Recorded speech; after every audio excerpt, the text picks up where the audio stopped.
Check, check. There we go. We got the audio. Welcome back. Okay, you know what I gotta do? Auto Transport Intel Cars on the Move, take two.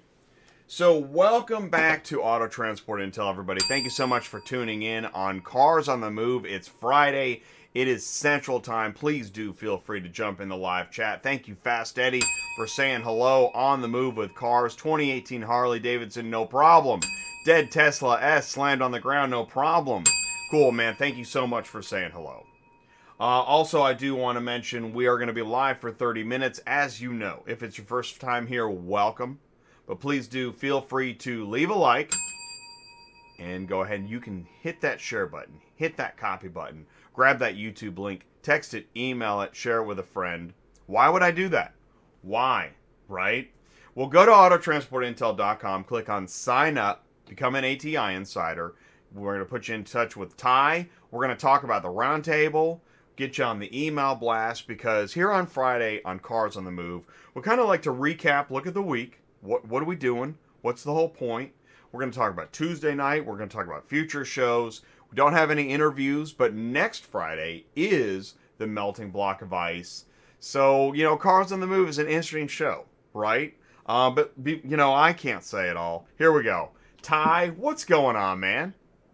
Hey, hey, Jay. How are you?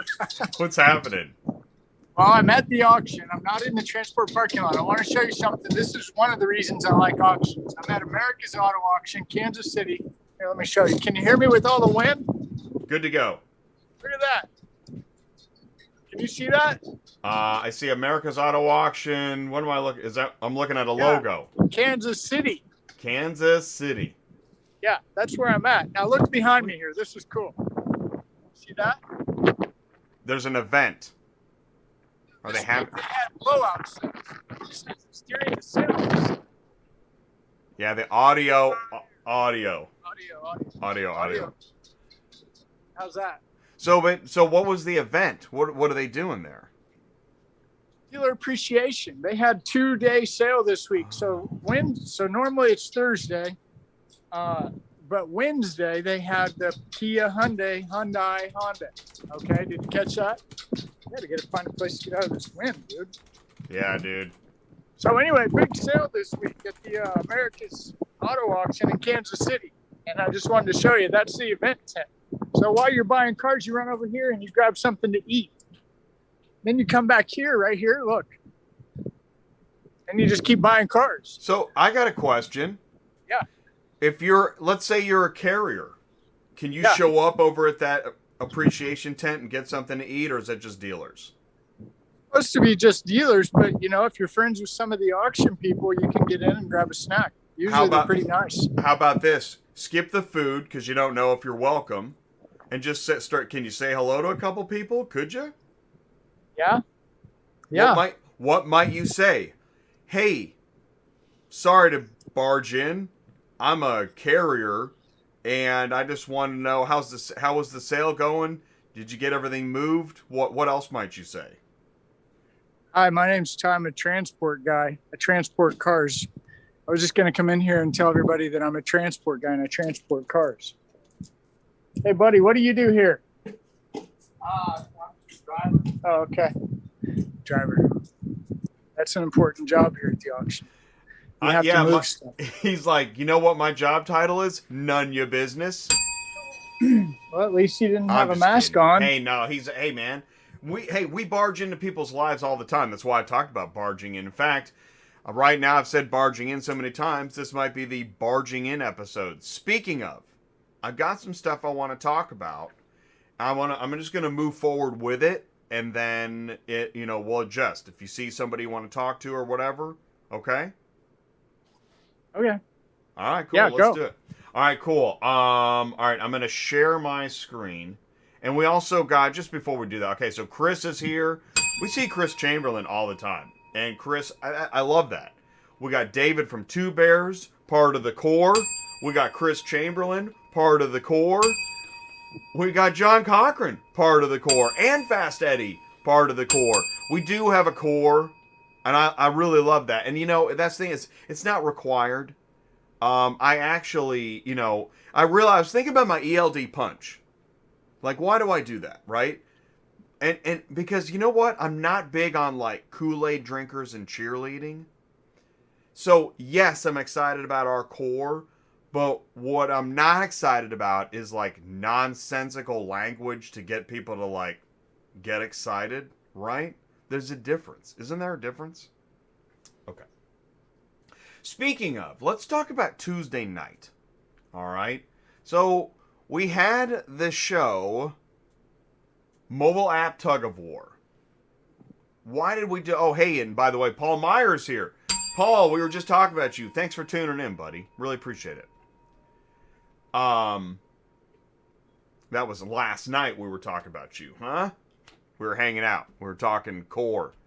Mobile App Tug of War. Why is this important?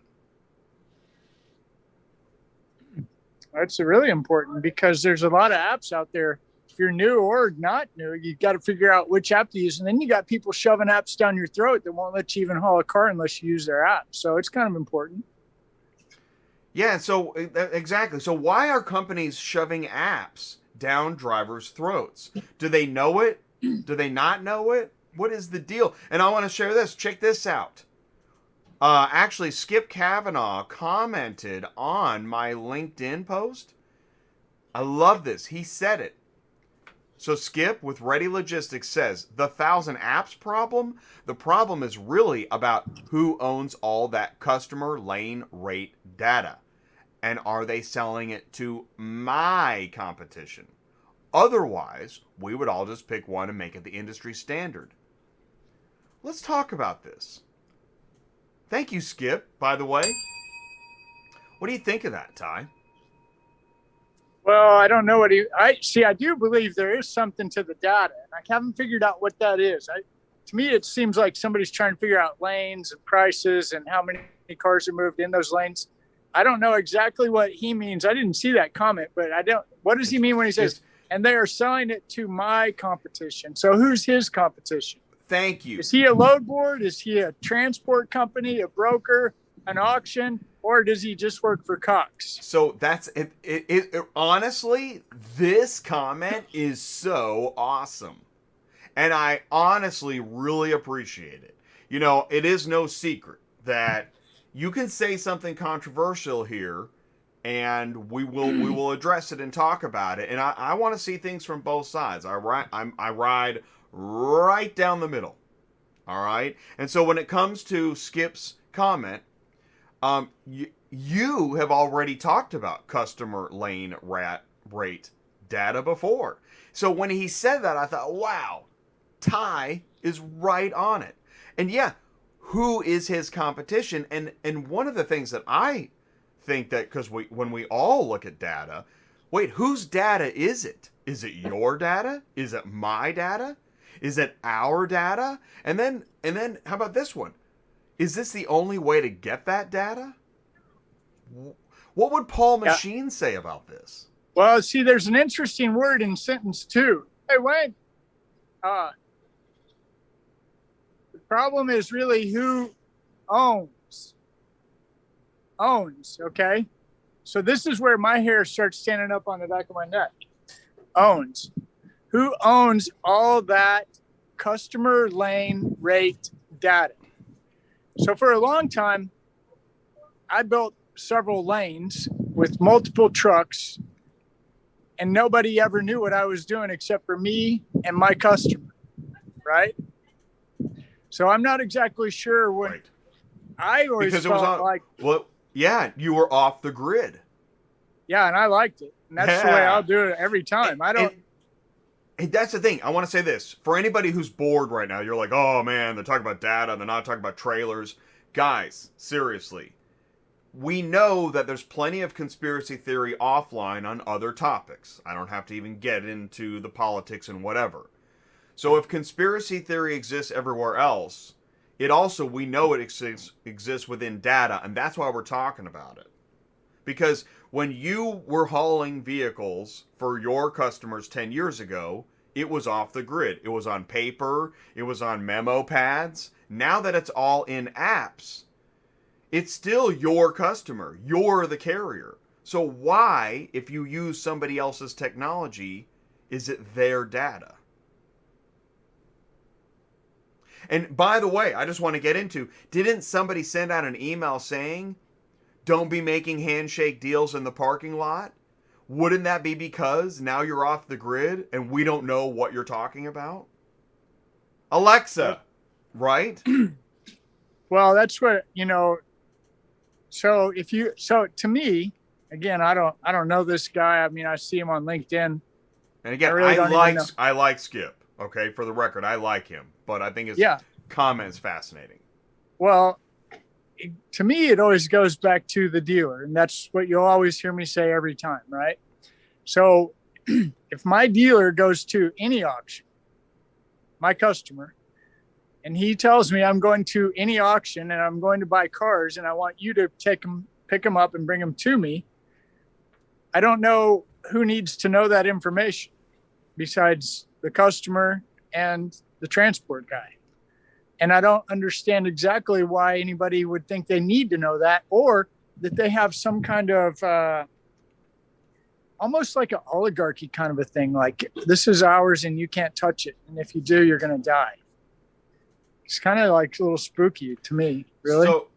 So that's the thing. Doesn't this make us think, since it is my customer and I'm the carrier, I think I really would like to have a third-party platform that's not farming all the data.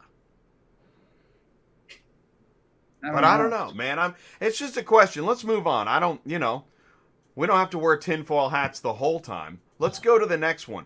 I talk about back of the store, front of the store, and I think that's a good lead. That's why we talk about back of the store, front of the store. The back of the store, the transport parking lot, that's where you move the cars, you get the loads. That part's obvious. The front of the store, they are all about data. And now we have solid proof. Let's go to the next one. How we doing, Ty? So on DOT compliance, I've created this new meme. How we doing?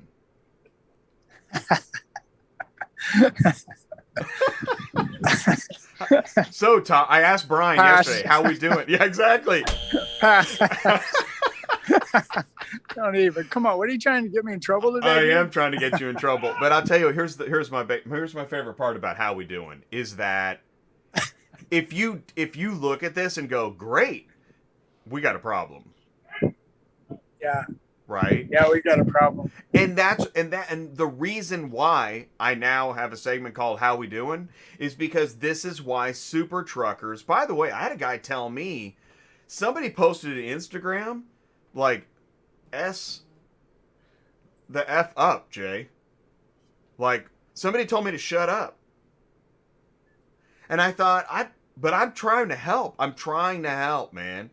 This is why the Stinger super truckers hate wedgies, because they look at this and go, great. Really? What's the problem, Ty? Just in a nutshell, what's the problem here? Well, I'll tell you what the problem is. There's a term they use, the cost to get into this business, right? Entry level to this business. Okay. One of the problems is that you can have bad credit and a little bit of cash, go to the Ford, Chevy, Dodge store and get a brand new truck that's $90,000, $80,000, go borrow your buddy's trailer, and now you're in car hauler, right? So I've done it. Everybody's probably done it. If they're going to be honest, we've all driven a 1-ton with a trailer behind it. And if we're really honest, we can all say it's probably some of the scariest moments of my life, right? And you don't hear too many people being honest like that. Rather, what you do hear is, that guy's stupid, he's an idiot, look at him.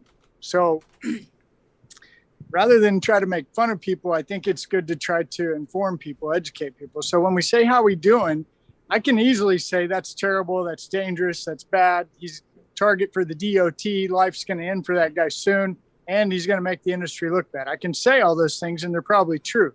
But let's back up and let's figure out, how did that actually begin? Where did that start, right? Did that start on the guy? I mean, I got a call yesterday. I get them all the time, every day. I get these random phone calls because you put my phone number everywhere. Right. And hey, I talked to a guy. This is really how it started. I talked to a guy. He's hauling cars. He's making $10,000 a week with his 1 ton and his 3-car trailer. I've got some money, and I just want to invest in that because I think that sounds like a pretty good deal. Like, all right, well, keep going. Tell me more. Oh, this sounds good. Maybe I might want to get in on it too. 10 grand a week for a 1 ton and a 3-car. Yeah. Okay. What else do you know? Well, I watched a couple of YouTube videos. That's actually how I ended up finding you guys. But the ones I watched before I found you guys told me that everybody's making 10 grand with a 1 ton and a 3-car. That's not a bad deal, right? Well, did anybody say who their customer was? No. Anybody say how much they spend in insurance? No. Okay. Well, how about fuel? Did anybody talk about fuel? No. Did you ask anybody those questions? No. Okay. I think it's a bad idea, dangerous. I don't care how much money you have. If you got that kind of money and you want to risk it, put it in GME or AMC, GameStop or AMC. That's what I told the guy. But going back to, we can work with anybody. I mean, I've actually coached guys with a F-150 and a 1-car trailer, and we can make it work. We have to be smart about it, right? Well, have you coached anybody with a 1 ton and a 5-car Kaufman? Yeah, sure have.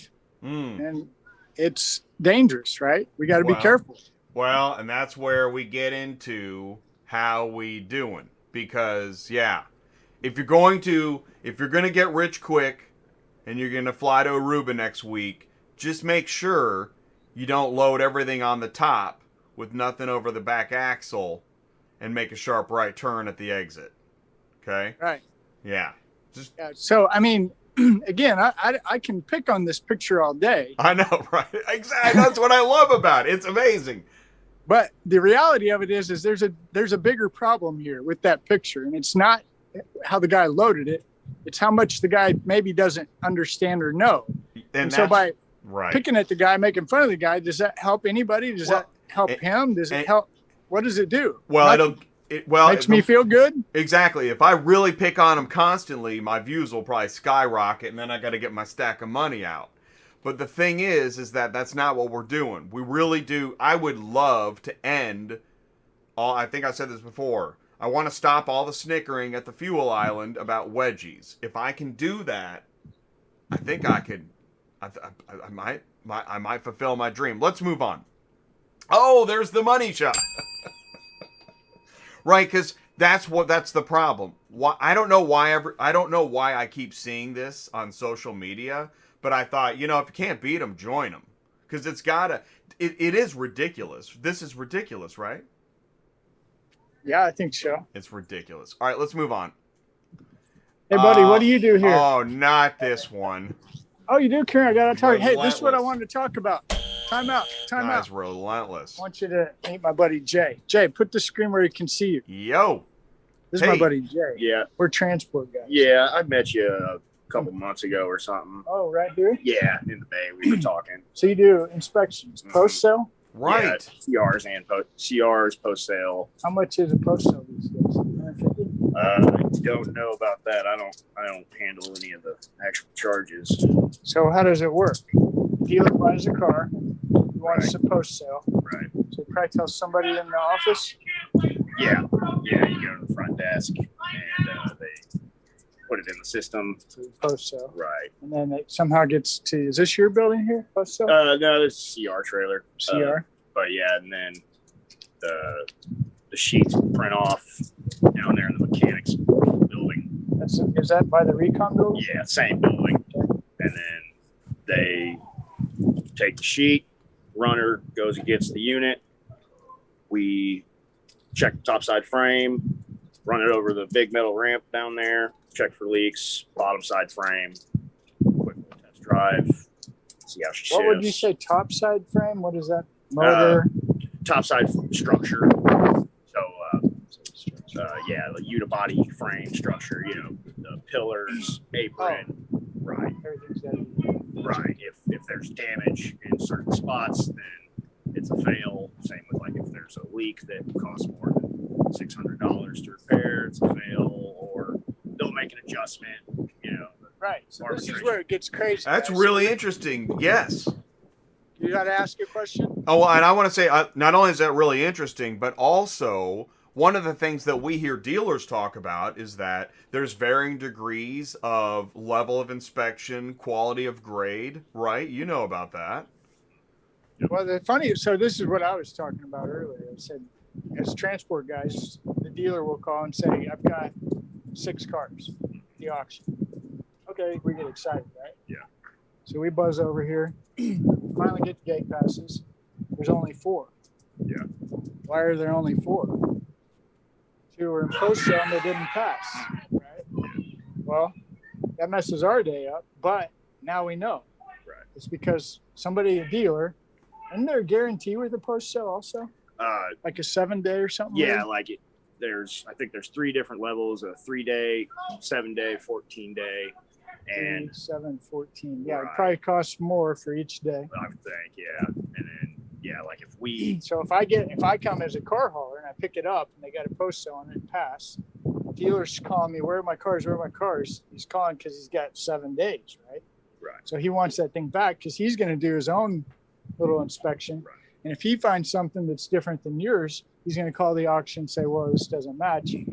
Under in the 7 days, and if you can't work it out, he sends it back.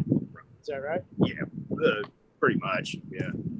And- If we guarantee a vehicle and they find something that we missed, then the auction will buy it back, obviously, or Work a cut deal. You know, Work a deal. So go ahead. And so technologically, one of the things happening is how do we connect everybody so that as soon as it doesn't pass, everybody knows. So the transporter knows before it gets. Anyways, that's what's so interesting about what's happening in software now. Make it all connect. Right. Yeah.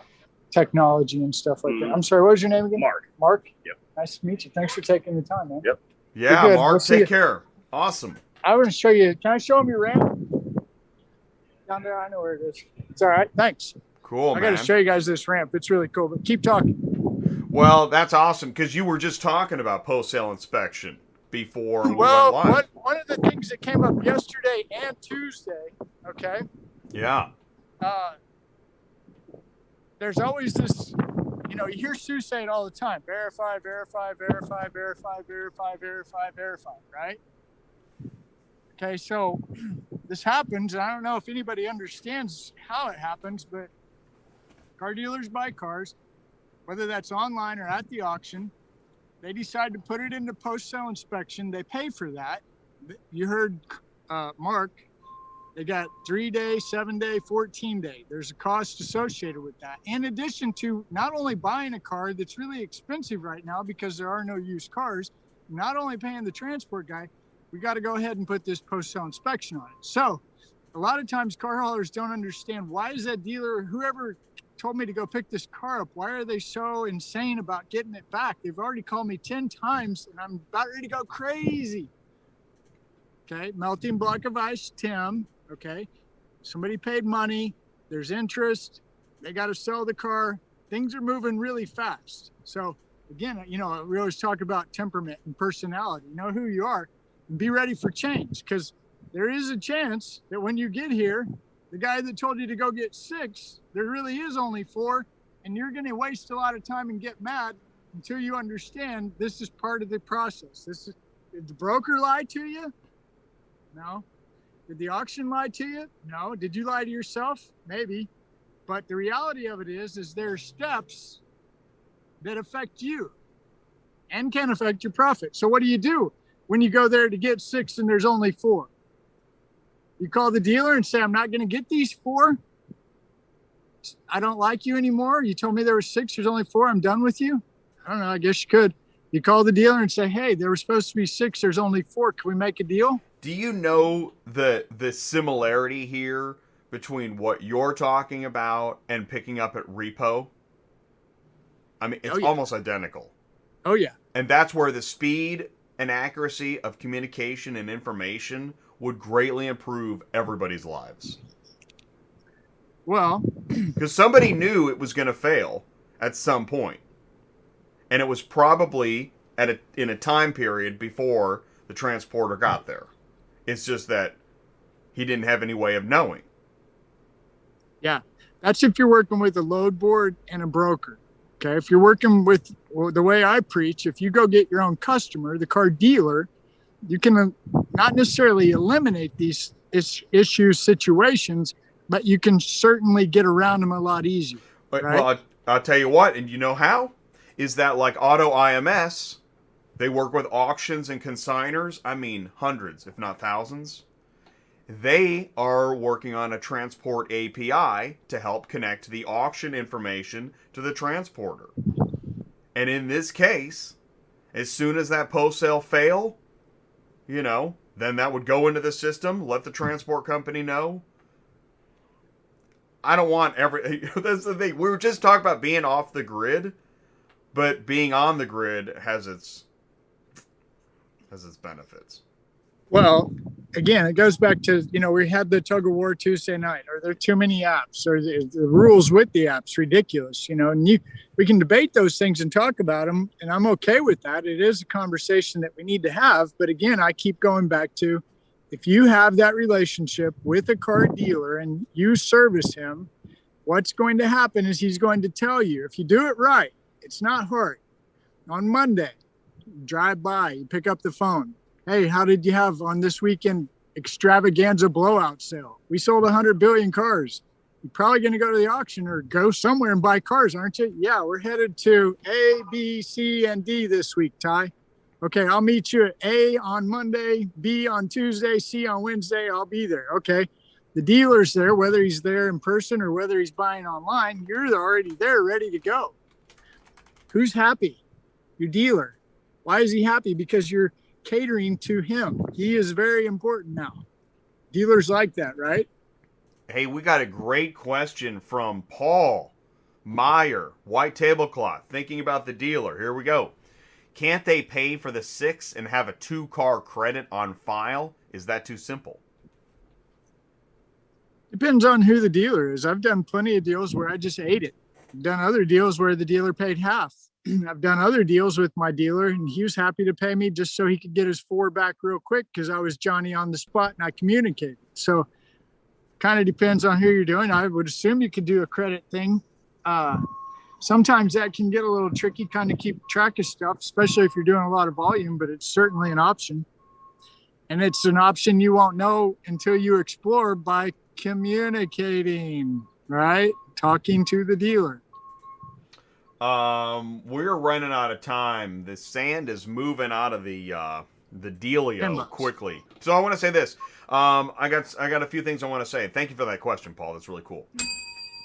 In the supply chain, so I'm always jotting down notes, okay? Here we go. Why does the supply chain suck right now? And even John was in do we still have a chip shortage thing? Oh, yeah.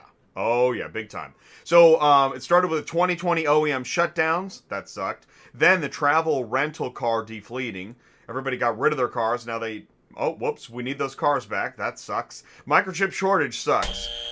Texas ice storms sucked. Suez Canal sucks. The fuel prices this summer might suck. We have a parts shortage, and that sucks.